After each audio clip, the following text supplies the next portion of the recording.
हर हर महादेव मेरे दोस्तों जो आज मैं आपको बताने जा रहा हूँ यह आपके लिए अत्यंत महत्वपूर्ण संदेश है। महादेव के संदेश को कभी भी आधा अधूरा छोड़कर ना जाएं। पता नहीं कब कहाँ महादेव जी का आशीर्वाद आपको प्राप्त हो जाए।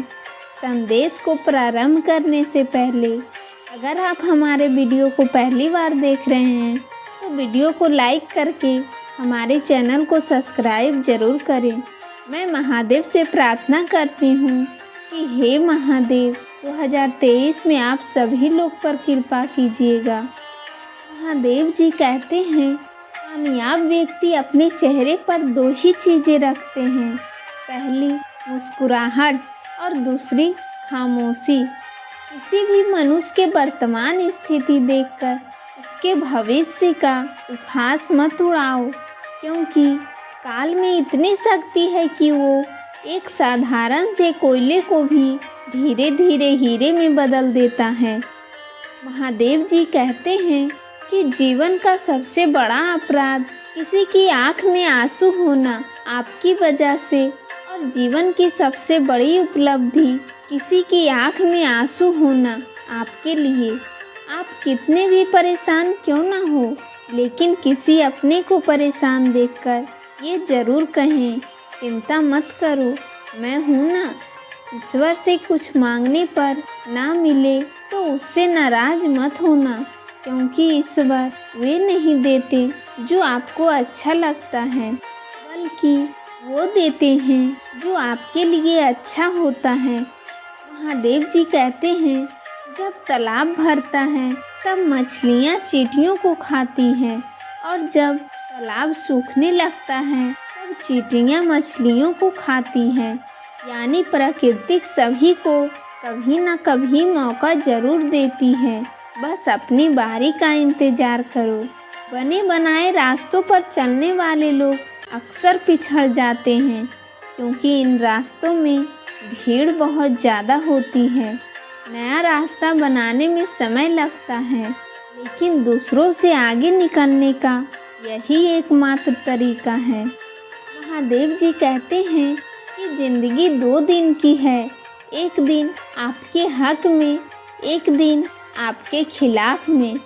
जिस दिन आपके हक में हो तो गुरूर मत करना, और जिस दिन आपके खिलाफ हो तो थोड़ा सा सब्र ज़रूर करना। हमें भी खास समय के लिए इंतज़ार नहीं करना चाहिए, बल्कि अपने हर समय को खास बनाने की पूरी तरह से कोशिश करनी चाहिए। यदि जीवन में लोकप्रिय हो या ना हो तो सबसे ज़्यादा आप शब्द का, उसके बाद हम शब्द का, और सबसे कम मैं शब्द का उपयोग करना चाहिए। महादेव जी कहते हैं कि किसी का सरल स्वभाव उसकी कमजोरी नहीं है। संसार में पानी से सरल कुछ भी नहीं होता, किंतु उसका वेग बड़ी से बड़ी चट्टानों के टुकड़े टुकड़े कर देते हैं। अगर रिश्ते में पूरी तरह से विश्वास, ईमानदारी और समझदारी है तो इन्हें निभाने के लिए वचन, कसम, नियम और शर्तों की ज़रूरत नहीं पड़ती है। किसी से उम्मीद किए बिना उसका अच्छा करें, क्योंकि किसी ने कहा है कि जो लोग फूल बेचते हैं उनके हाथ में खुशबू अक्सर रह जाती है। महादेव जी कहते हैं कि कागज़ अपनी किस्मत से उड़ता है, लेकिन पतंग अपनी काबिलियत से। किस्मत साथ दे या ना दे, काबिलियत ज़रूर साथ देती है, इसलिए काबिल बनो।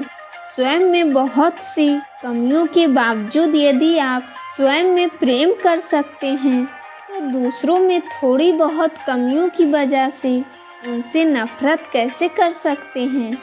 हमारे साथ प्रायः समस्या यही होती है कि हम झूठी प्रशंसा के द्वारा बर्बाद हो जाना तो पसंद करते हैं, परंतु वास्तविक आलोचना के द्वारा संभल जाना नहीं। महादेव जी कहते हैं कि सच वे दौलत है जिसे पहले खर्च करो और ज़िंदगी भर आनंद लो।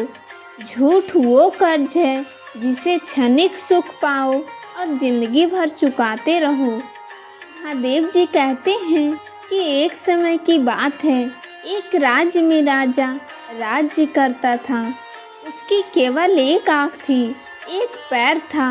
इन कमजोरियों के बाद भी वह एक कुशल, दयालु और बुद्धिमान शासक था। उसके शासन में प्रजा बहुत खुशहाल जीवन व्यतीत कर रही थी। एक दिन राजा अपने महल के गलियारों में टहल रहा था। उसकी दृष्टि गलियारों के दीवार पर लगे चित्रों पर पड़ी। वे चित्र उसके पूर्वज के थे। उन चित्रों के देख राजा का मन में विचार आया कि भविष्य में जब उनके उत्तराधिकारी महल के उस गलियारों में टहलेंगे तो उन चित्रों के देख अपने पूर्वजों का स्मरण करेंगे। राजा का चित्र अब तक उस दीवार पर नहीं लगा था। अपनी शारीरिक क्षमताओं के कारण वे नहीं जानता था कि उसका चित्र कैसा दिखेगा, लेकिन उस दिन उसने सोचा कि उसे भी अपना चित्र इस दीवार पर लगवाना चाहिए। अगले दिन उसने अपने श्रेष्ठ चित्रकार को दरबार में आमंत्रित किया। दरबार में उसने घोषणा की कि वे महल में लगवाने के लिए अपना सुंदर चित्र बनवाना चाहता है। जो उसका सुंदर चित्र बना सकता है वे चित्रकार आगे आए। चित्र जैसा बनेगा वैसा ही उस चित्र को इनामी दिया जाएगा। दरबार उपस्थित चित्रकार अपनी कला पे निपुण थे, लेकिन राजा की घोषणा सुनने के बाद वे सोचने लगे कि राजा तो काना और लंगड़ा है, ऐसे में उसको सुंदर चित्र कैसे बना पाएंगे। चित्र सुंदर नहीं दिखा तो हो सकता है राजा क्रोधित होकर उन्हें सजा दे दे। वे विचार किसी को आगे आने का साहस ना दे सका। सब कोई ना कोई बहाना बनाकर वहां से चले गए। वहां मात्र एक युवा चित्रकार खड़ा रहा। राजा ने उससे पूछा, क्या तुम मेरा चित्र बनाने को तैयार हो? युवा चित्रकार ने हामी भर दी। राजा ने उसे अपनी चित्र बनाने की आज्ञा दे दी। अगले ही दिन से वे चित्रकार राजा का चित्र बनाने में जुट गया। कुछ दिनों बाद चित्र बनकर तैयार था। जब चित्र का अनावरण का दिन आया तो दरबार में दरबारी सहित वे सभी चित्रकार उपस्थित हुए जिन्होंने राजा का चित्र बनाने से इनकार कर दिया था। सभी उत्सुकता से चित्र के अनावरण की प्रतीक्षा कर रहे थे। वे चित्र का अनावरण हुआ तो राजा सहित सबके मुंह खुले के खुले रह गए। चित्र बहुत ही सुंदर बना था। उस चित्र में राजा दोनों तरफ पैर घोड़े पर बैठा हुआ था, जिसे एक ओर से चित्र किया गया था और उसमें राजा का एक ही पैर नजर आ रहा था। साथ ही राजा धनुष चढ़ाकर एक आंख बंद कर निशाना साध रहा था, जिससे उसके काने होने की कमजोरी छुप गई थी। ये चित्र देख राजा बहुत ही प्रसन्न हुए। चित्रकार ने अपनी बुद्धिहीनता से उनकी क्षमताओं को छुपाकर एक बहुत ही सुंदर चित्र बनाया था। राजा ने उसे पुरस्कृत करने के साथ उसे अपने दरबार का मुख्य चित्र बना दिया।